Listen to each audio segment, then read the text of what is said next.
tell you that I've still got loads of plants waiting to go out, but I'm already thinking about what I need to sow next. So today I'm going to be planting out tomatoes, chillies, kale, lettuce, marigolds, and they're all going to go in 30-litre containers. And the reason I'm sowing on my next set of crops is because I've got garlics, onions and carrots that are all going to be taken out. If I get this right, I keep the garden moving. If I get it wrong, I lose time and I lose space. So let's get into it. So still got some tomatoes left that need to be taken out of the pots. Roots are coming through the bottom now. They need to be set free, so got some more of these 30-litre pots. So I'm going to put a plant in each with some peppers as well. I'm liking these new containers. They're a good size, good depth, and they're a good height. So what's not to like? I plant them closer than I normally would. Typical, I've got too many plants. I've given some away. They're all at different stages as well, which is good. The ones in the quad grows in the greenhouse are further on. Ones outside are a little bit further behind, which will help when it comes to harvest. So before I start sowing the seeds, I'm just going to mix up my compost mix. This is koi compost, perlite, vermiculite. So we'll just get that all mixed up nicely. So that's a nice light airy mix there now. Perlite will help with moisture retention. It's got koi in it, which will also help for that. And so I'm going to plant some Swiss chard, some beetroot cylindra and some choice some.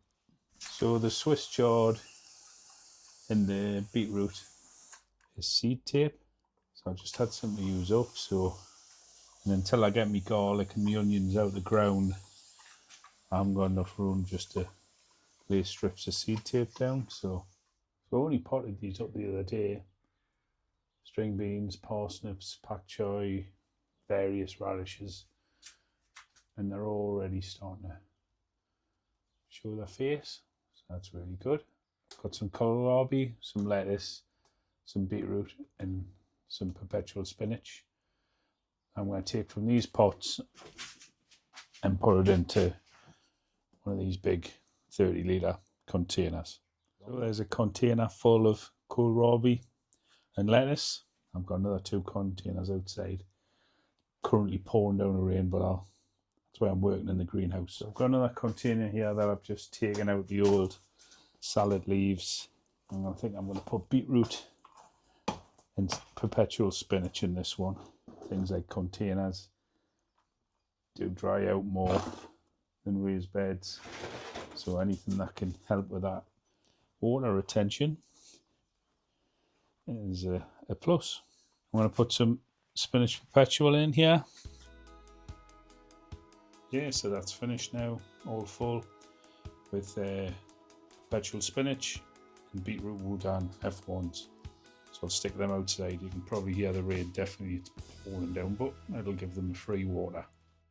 So obviously I'm going to be taking a lot of my carrots out, or I'm going to be taking all of my carrots out of the ground over the next 7 days. So I've got some carrots chantenay, and I've got some early nantes left. It's probably not the right time, but I'll just put them in because I've got them left, and some more kale red Russian. I've got plants already to go in the ground.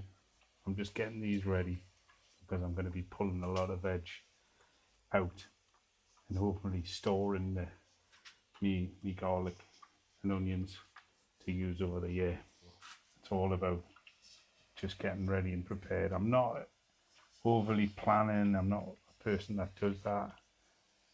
Wish I was probably, but I'm not. So this is just how I do it. So apologies for the wind, but I just wanted to showcase that this is how I keep the garden moving when space is tight. Obviously I've got a lot of containers here with a lot of veg that I've just planted out. The greenhouse there, which is full of tomatoes and chillies in the quad grows. Just give you a quick look. There we go. And then obviously we raised beds, containers with tomatoes in, beans, sweet corns, boiled beans, kales, flowering, sprouting broccolis, rhubarb, sunchokes right at the back, cauliflower there, red onions at the back there.